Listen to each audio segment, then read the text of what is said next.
नेमतों के हुसूल पर भी अल्लाह का शुक्र अदा करे बंदा, और परेशानियों में भी अल्लाह का शुक्र अदा करे। आज हम लोग फरावानिया नेमत पर खुश हो जाते हैं, नेमतों के हुसूल पर खुश हो जाते हैं, लेकिन जब जरा सी परेशानी आए, जरा सी कोई तकलीफ आए, वावेला करने लगते हैं, अल्लाह का शुक्र अदा नहीं करते। उस वक्त में हम ये भी भूल जाते हैं कि हमारे रब ने हमें कितनी नेमतों से नवाजा है। फिर रब की अताएं हमें याद नहीं रहती, फिर रब के एहसानात को हम भूल जाते हैं। हजरत सुल्तान महमूद गजनवी रहमतुल्लाह अलैह खलीफा वक्त है, दरबार में बैठे हैं, ख्याल आया, दिल हुआ कि खरबूजा खाया जाए। आपने खरबूजा मंगवाया, जैसे ही खरबूजे को खाने लगे, मुंह में जैसे ही खरबूजे को रखा, खरबूजा निहायत बेजायका फीका खरबूजा। और फितरी बात है कि कोई भी फल हो जब वो बेजायका होता है तो इंसान उसको उगल दिया करता है, फेंक दिया करता है, खाता नहीं है।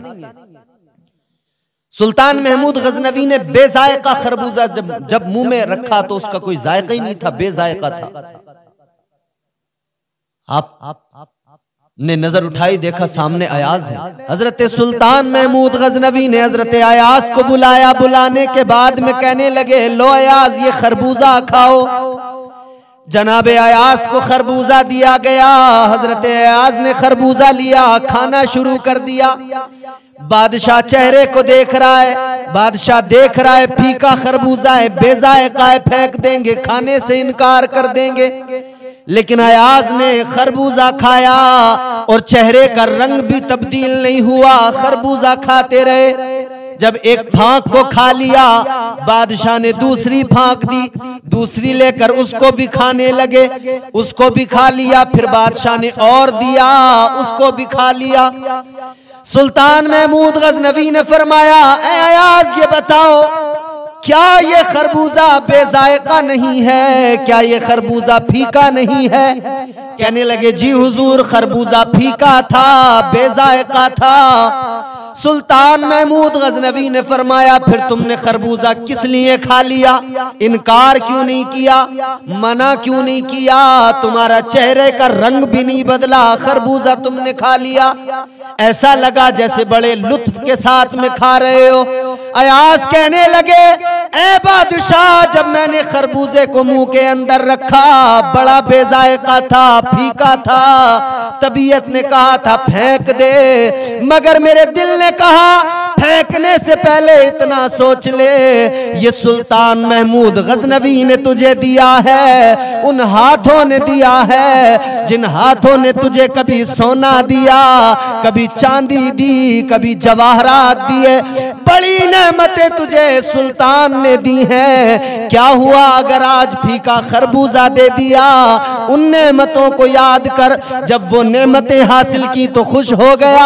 आज अगर फीका खरबूजा दिया है तो नाराजगी का इजहार न कर, बल्कि खुशी के साथ में इसको भी कबूल कर ले।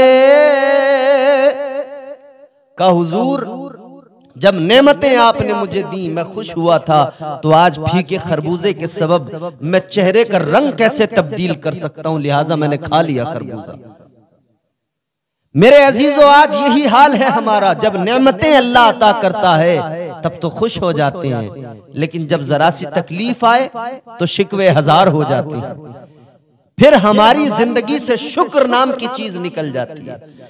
ऐ लोगों, परेशानियां आया करें, दिक्कतें आया करें, तब भी अल्लाह का शुक्र अदा किया करो और उन नेमतों को याद किया करो। मौला तूने बड़ा नवाजा, आज अगर ये तकलीफ भी दी है, परेशानी है, आजमाइश है, तो मौला इस पर भी हम तेरी रजा में राजी हैं, इस पर भी तेरा शुक्र अदा करते हैं। हर वक्त अल्लाह का शुक्र अदा करना चाहिए। दौलत तो दुनिया में रह जाती है, इंसान का अमल उसके साथ जाता है। दौलत हाथ का मैल है, दौलत पर भरोसा न करना कभी। एक शख्स था, उसके यहाँ कोई नागिन थी। अल्लामा इब्ने जोजी रहमतुल्लाह अलैह ने इसको नकल किया है, इस हिकायत को। वो नागिन सोने का अंडा दिया करती थी। मालिक बड़ा खुश, सोने का अंडा नागिन का रोज मिलता है। लेकिन एक दिन ऐसा आया, उस नागिन ने उस घर की एक बकरी को डस लिया। जब बकरी को डस लिया, घर वाले बड़े खफा हुए। इस नागिन ने बकरी को डस लिया, ये हमारे घर की बकरी थी, पुरानी बकरी थी। लेकिन घर के मालिक ने कहा वावेला ना करो, इसलिए कि तुम सिर्फ बकरी का नुकसान देख रहे हो, मैं सोने के अंडे का फायदा देख रहा हूं। तुम इसकी बकरी के नुकसान को देख रहे हो, मगर तुम्हारी नजर उस पर नहीं है कि फायदा कितना बड़ा है। उसने कहा कोई बात नहीं है, नुकसान है लेकिन उसका इजाला हो जाएगा। बहरहाल वक्त गुजरा, वो सोने का अंडा नागिन देती रही। फिर एक वक्त ऐसा आया, एक दिन उसने उस घर के नौकर को डस लिया। जब उस नागिन ने नौकर को डसा, सारे लोग घर वाले कहने लगे नागिन को मार दो, घर से निकाल दो, इसलिए कि इसने नौकर को डस लिया है। आखिरकार ये घर का मालिक कहने लगा अब जो मर गया वो वापस तो नहीं आ सकता है, जो नुकसान हो गया अब उस नुकसान की भरपाई तो नहीं हो सकती है, तो लिहाजा अब जाने वाला चला गया, अब बाकी जो सोने का अंडा है उसका क्या नुकसान करें।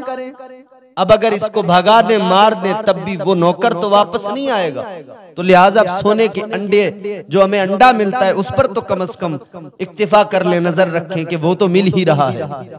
आखिरकार फिर भी कुछ नहीं किया। फिर एक दिन ऐसा आया कि उस नागिन ने उस शख्स के बेटे को डस लिया। फिर तो घर वाले सारे खफा हो गए और वो नागिन भी गायब हो गई। बेटे को डस लिया, बाप को भी तकलीफ हुई, घर का मालिक भी बड़ा परेशान हुआ, लेकिन नागिन तो चली गई। कहने लगे चलो चली गई, वरना इसको खुद मार देते, ये भगा देते। लेकिन जब बेटे को इंतकाल किए, कुछ दिन गुजर गए, कुछ वक्त गुजर गया, तो फिर धीरे धीरे वो गम भी हल्का हो गया। बेटा तो चला गया, मालिक सोचने लगा बेटा तो वापस आने से रहा, लेकिन नागिन भी चली गई। जो अंडा मिल रहा था अब उससे भी महरूम हो गए, न बेटा रहा न नागिन रही। तो सोचा अब किसी तरीके से नागिन को बुलाएं, तो फिर टोटके वगैरह आजमाने लगे, धुनिया देने लगे घर में। आखिरकार वो फिर इत्तेफाक से नागिन वापस आ गई। जब वो वापस आई तो इस बार उसने सोने का अंडा नहीं दिया, बल्कि उसने इस बार मोती दिया जो और ज्यादा कीमती था। घर का मालिक और ज्यादा खुश हो गया कि चलो बेटा गया, नुकसान तो हुआ मगर बेटा तो नहीं आ सकता, कम से कम मोती तो अब मिलने लगा है। लेकिन अजीजों एक दिन ऐसा आया, उस नागिन ने उस घर के मालिक को डस लिया। जब मालिक को डस लिया तो फिर उसे उस वक्त में एहसास हुआ कि मुझसे कितनी बड़ी गलती हो गई। लोग घर वाले करीब बैठे हैं, नागिन भी भाग गई। घर वालों ने कहा देख ले अंजाम क्या हुआ। कहने लगा हाँ वाकई, जब पहली बार उसने बकरी को डसा था तभी मुझे उसे मार देना था या घर से निकाल देना था, लेकिन दौलत के लालच ने ऐसा करने नहीं दिया। एक के बाद एक चीज को मैं खोता रहा। मेरा बेटा मुझसे जुदा हुआ, लेकिन मेरी नजर में दौलत की अहमियत थी। लेकिन क्या करूं, आज मुझे भी डस लिया। दौलत तो मेरे साथ नहीं जा रही है, दौलत तो सारी यहीं पे मौजूद है, लेकिन क्या मुझसे कितनी बड़ी गलती हुई है, कितनी बड़ी खता हुई है। दौलत कभी वफा नहीं करती है, दौलत यहीं रह जाती है, इंसान को कब्र में जाना होता है। अल्लाह अकबर। अब इससे इबरत हासिल करे। एक इंसान दौलत की तमन्ना रखता है तो दौलत की तमन्ना उसे कितना बड़ा नुकसान देती है। और वो बड़े बड़े दानिश्वरों ने कहा है दौलत के पीछे न भागो, दुनिया के पीछे न भागो, ऐसे बन जाओ कि दुनिया तुम्हारे पीछे भागती नजर आए। तुम अल्लाह रब्बुल इज्जत की बारगाह में सर झुकाओ, सजदे करो, उसका शुक्र अदा करो, उसकी नेमतों को याद करो। दुनिया की सारी दौलतें अल्लाह तुम्हें अता फरमाएगा। लेकिन होता क्या है, जब कोई गुनाह हो जाता है, जब कोई इंसान दौलत कमाने में कहीं से हराम कमा के लाता है तो सोचता है हाँ गलती तो हुई है मगर चलो फायदा बड़ा हुआ है।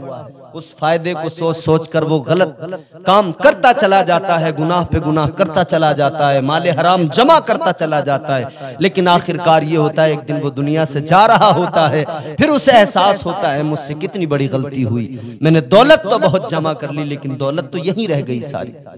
तो मेरे अजीजों, जब नेमतों का हुसूल हो, फरावानी नेमत के दिन हो, तब भी अल्लाह का शुक्र अदा करो और हलाल लुक़्मे की तलाश करो, हलाल लुक़्मे खुद खाओ, बच्चों को खिलाओ, हलाल रिस्क की तलाश में निकलो, माल हराम से बचो।